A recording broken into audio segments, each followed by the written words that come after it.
एक गांव में रंगनाथ नामक एक फूलों का व्यापारी रहता था। वो हर रोज अपने फूलों के बागीचे में जाकर अलग प्रकार के फूलों को इकट्ठा करके उनको टोकरी में डालकर टोकरियों को साइकिल पे सारे गांव में सैर करते हुए उन्हें बेचने की कोशिश करता था।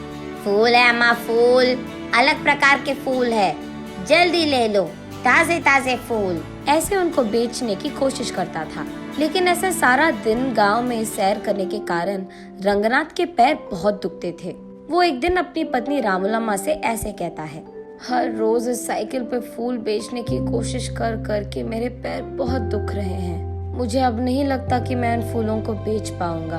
हमारे सारे पड़ोसी खेती ही करके पैसे कमाते हैं, एक सिर्फ आप हैं जिनको कुछ हटके कुछ अलग करना था, इसलिए शुरू कर बैठे ना फूलों का बागीचा। उन लोगों की कमाई देखो हजारों में है और हमारा देखो कहाँ है। और अब तो तुम्हारा स्थिति भी नहीं है कि तुम फूलों को बेच सके। अब भगवान जाने हमारा क्या होगा, ऐसे कहती है। तब रंगनाथ इस सोच में पड़ जाता है कि इस मुश्किल का हल कैसे मिलेगा। एक दिन वो यही सोचते हुए अपने फूलों की बागीचे में जाता है। तब वहाँ उसका दोस्त राजा राम आता है। कैसे हो रंगनाथ, कैसे चल रहा है तुम्हारा फूलों का व्यापार? क्या व्यापार, क्या चलना, एक फूटी कौड़ी नहीं मिल रही मुझे। क्यों रंगनाथ, ऐसा क्या हो गया? फूल बिक नहीं रहे हैं क्या? फूल भी नहीं बिक रहे हैं और मैं भी उन्हें बेचने नहीं जा रहा। हाँ क्यों, क्या हुआ? कुछ नहीं यार, इस साइकिल को चला चला कर मेरे पैर ना लग रहे हैं कि मर ही गए। मेरी टांग इतने खींचते हैं, इसलिए कुछ दिनों से मैं फूल बेचने नहीं जा पा रहा हूँ। अरे रे, हाँ क्या? तो फिर आप क्या करना चाहते हो? कुछ नहीं, इस सारा खेत मैं किसी और को खेती करने के लिए देना चाहता हूँ। अगर कोई पता है तो बोल देना यार, ऐसे कहता है। लेकिन इस गांव में सभी के पास अपने अपने खेत है ना, तो खेती करने तुम्हारा किराए पे कौन लेगा? हाँ बात तो सही है, अब वो भगवान ही कोई रास्ता दिखाएगा मुझे, ऐसे निराश होकर कहता है रंगनाथ। तभी राजा राम को कुछ योजना सूझती है और वो ऐसे कहता है, हाँ भगवान से याद आया मुझे, मेरे खेत में कुछ दिन पहले एक देवता की मूर्ति मिली थी। उसको मैंने अपने खेत में सड़क के बगल वाले पेड़ के नीचे लगाया है। ओह, तो फिर अब हम क्या करें?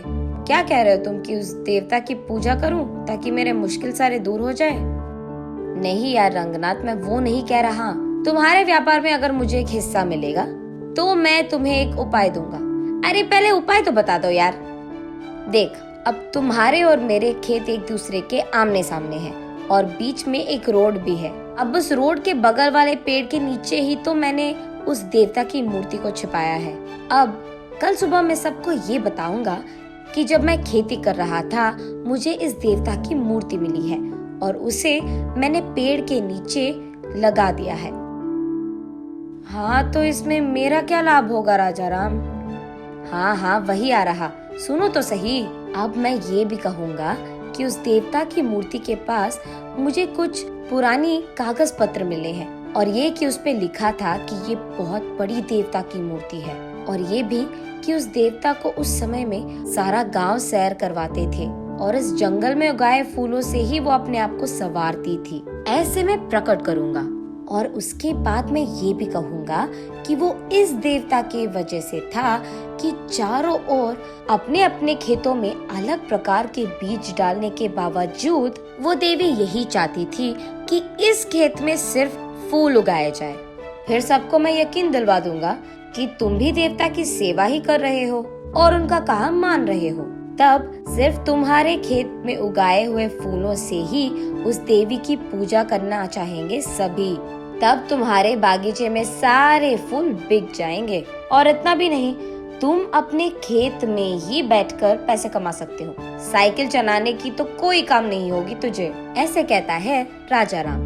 ये तो बहुत अच्छी उपाय है, तुझे भी पैसे मिलेंगे और मुझे भी, इसके वजह से तो हम दोनों को लाभ मिलेगा, ऐसे कहता है रंगनाथ। उनके फैसले के अनुसार ही अगले दिन राजा राम और रंगनाथ दोनों सारे गांव में यही प्रकट करते हैं। तब से गांव वाले सारे राजा राम के खेत में मौजूद देवता की पूजा रंगनाथ के फूलों से ही करते थे। उसके बाद कुछ ही दिनों में बहुत सारा लाभ मिलता है इन दोनों को।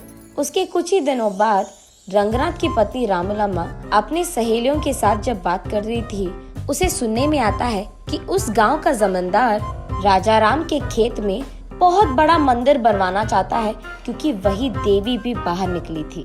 उसे ये भी पता चलता है कि इसी कारण वो राजा राम और रंगनाथ दोनों के खेतों को स्वाधीन करना चाहता है। उसके तुरंत बाद रामूलम्मा रंगनाथ और राजा राम को ये सब बताती है। अरे बाप रे, लग रहा है कि कुछ भी नहीं बचेगा अभी। अरे यार, तुम टेंशन मत लो, मैं हूँ ना। मुझे पहले से ही पता था कि ऐसा ही कुछ होगा, इसीलिए मैंने पहले ही इसका उपाय सोचकर रख लिया है। अगले ही दिन राजा राम कहता है सबसे कि उसे और कोई पुराने कागज पत्र मिले हैं। तब वो सबसे कहता है कि एक पंडित के समक्ष में वो सबके सामने उस पंडित से पढ़वाएगा कि उन पत्रों में क्या लिखा है। और ये सुनने के लिए गांव वाले सारों को राजा राम के खेत के पेड़ के नीचे मौजूद रहना होगा। इसी बात का डंडोरा पिटवाता है राजा राम। गांव वाले सारे देवी के मूर्ति के पास पहुंचते हैं। तब एक पंडित राजा राम के दिए हुए पुराने कागज पत्र को पढ़ता है। उसमें ये लिखा रहता है कि उस देवता को प्रकृति बहुत अच्छा लगता था। धूप, बारिश और सर्दी से उनको बहुत प्यार था, और इसी जंगल के उस खेत में उगाए हुए फूलों से उनको संवारना भी बहुत अच्छा लगता था। और इतना ही नहीं, जब परिवार के समस्याएं या नई शादीशुदा जोड़ियां उनसे उनकी आशीर्वाद लेते हैं और उस जंगल के फूलों से देवी को पूजते हैं, तब देवी का आशीर्वाद उन्हें मिलता है। यही लिखा है उन पुराने कागज पत्र में। तब सब लोगों को समझ आता है कि देवी के मर्जी के बिना यहाँ मंदिर बनवाना शायद अच्छा नहीं है, इसीलिए मंदिर बनवाने के सोच को फिलहाल रोक लेते हैं, जमींदार के साथ साथ गांव वाले भी। ऐसे राजा राम के उपाय के कारण नई जोड़ियां और परिवार समस्याएं लेकर वहाँ बहुत लोग आते थे और उस देवी की मूर्ति को रंगनाथ के फूलों से पूजते थे। रंगनाथ वही एक फूलों का दुकान खोलता है। अलग प्रकार के फूल और अलग प्रकार के फूलों की मालाएं वहाँ मिलती थी, और उसके वचन के अनुसार ही जितने पैसे वो कमाता था उसमें से एक हिस्सा हमेशा राजा राम को देता था। ऐसे वो दोनों दोस्त एक अच्छे उपाय से उनके सारे मुश्किलें दूर कर देते हैं और खुशी से जीते हैं।